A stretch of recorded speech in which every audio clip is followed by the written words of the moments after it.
Hello. కానమూకు కథావచనం, మోహనవచనం, పరిజ్ఞాన హితబాండం. శ్రోతలకు ఆహ్వానం, నమస్కారం. చదవతగునెవరు రాసిన తదుపరి చదివిన వెంటనే మరువక పలువురికి వినిపింపబూనినా అది ఏ పరిజ్ఞాన హితబాండమౌపో మహిళ మోహనవచనమై విరాజిల్లు. పరిజ్ఞాన హితబాండం లక్ష్యం ప్రతివారీ సమాచార హక్కు. ఆస్ఫూర్తితోనే ఇప్పుడు తమ్మిశెట్టి రఘుబాబు విరచిత అంశంగా శరణు అక్రమార్థులుగా అమెరికాకు ఎగబడటం అనేటువంటి అంశాన్ని ఇప్పుడు మీ కానమోకు కథావచనం శ్రోతలకు మీ కానమోకు స్వరంలో వినిపిస్తాను, వినండి. శరణు అక్రమార్థులుగా అమెరికాకు ఎగబడటం, తమ్మిశెట్టి రఘుబాబు విరచితాంశం. ఇక వినండి.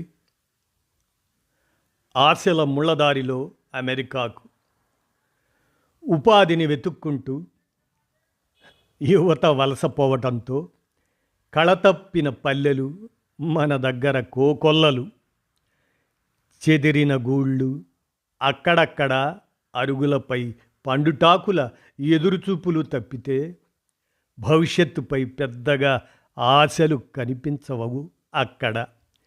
దేశ రాజధానికి దగ్గరలోని కర్నాల్, కురుక్షేత్ర ఆ జిల్లాల్లోనూ ఇలాంటి దృశ్యాలే. కాకపోతే అక్కడి యువకులు తరలిపోతున్నది అమెరికాకు. దేశంలోని పలు ప్రాంతాల నుంచి ఎంతోమంది అనధికారికంగా అగ్రరాజ్యానికి వెళ్తున్నారు. అమెరికా అధ్యక్షుడిగా ఎన్నికైన ట్రంప్ ఇలాంటి వలసలపై ఎలాంటి చర్యలు తీసుకుంటారా అనేది చర్చనీయాంశంగా మారింది. ప్రపంచ నలుమూలల నుంచి లక్షల మంది యువతీ యువకులు అమెరికాలో స్థిరపడేందుకు ప్రయత్నిస్తుంటారు. అక్కడ ఏదో ఒక పని దొరుకుతుంది, మంచి వేతనాలు, మెరుగైన జీవితం అందుకోవచ్చు అన్న ఆశ వారిని అగ్రరాజ్యానికి ప్రయాణం కట్టిస్తుంది.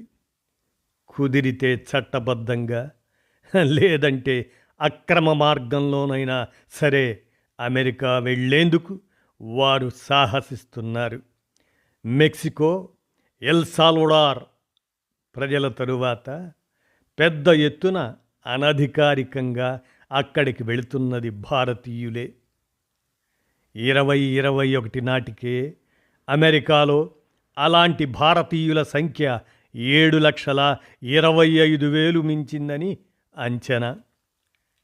అక్కడి మొత్తం ఉద్యోగుల్లో 4.6% వరకు అనధికారికంగా వచ్చిన వారేనని వ్యూ రీసెర్చ్ సెంటర్ లోగడ వెల్లడించింది.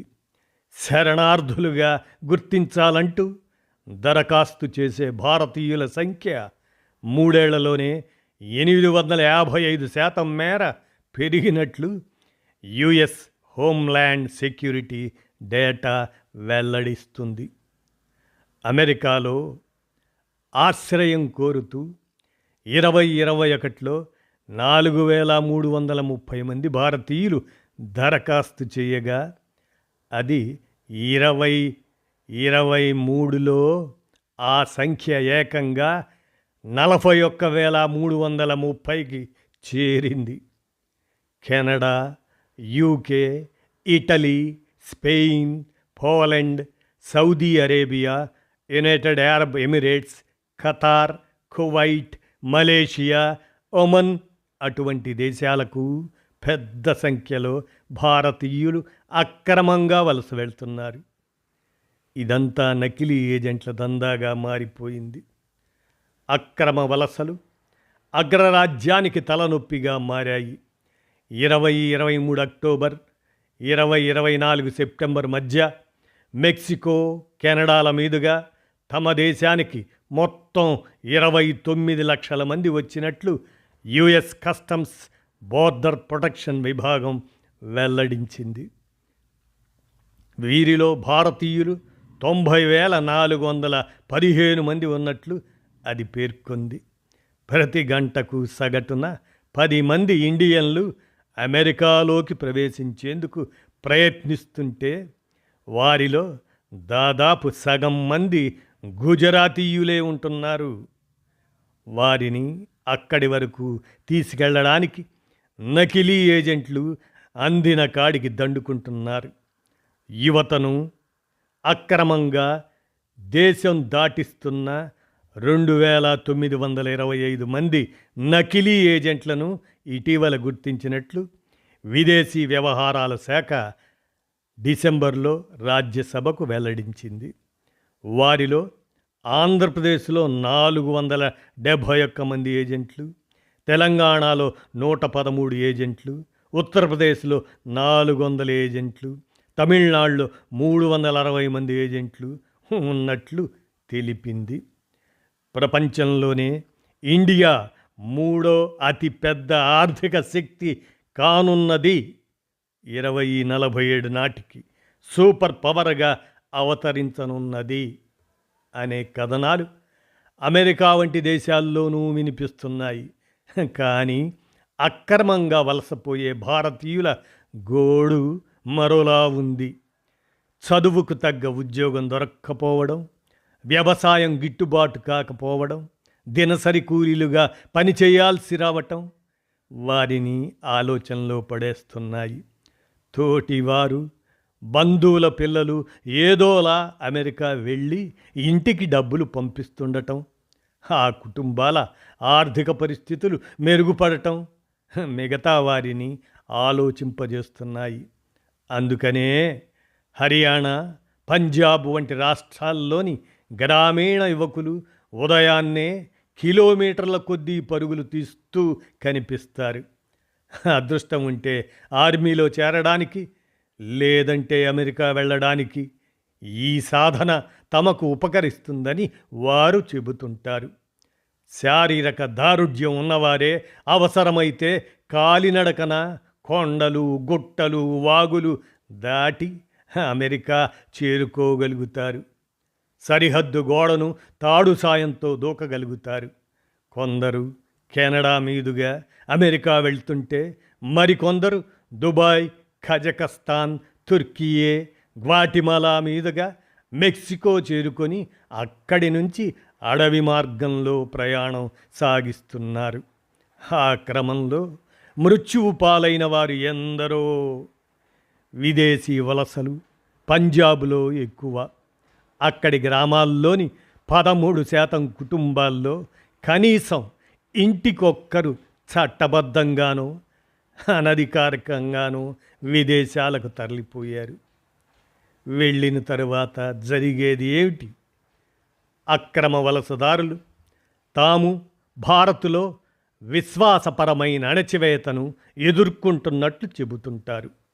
దాంతో నిబంధనల ప్రకారం అధికారులు వారికి వైద్య పరీక్షలు నిర్వహించి భద్రతాపరంగా ఏమైనా హాని తెలపడతారా అనేది గమనిస్తారు. తరువాతి దశలో వారిని ప్రశ్నించి వివరాలు రాబడతారు. ఆ ప్రక్రియ పూర్తయ్యాకే వారిని శరణార్థులుగా పరిగణించాలా, వెనక్కి పంపాలా అనేది నిర్ణయిస్తారు. అంతవరకు వివిధ దేశస్తులందరినీ కలిపి శిబిరాల్లో ఉంచుతారు.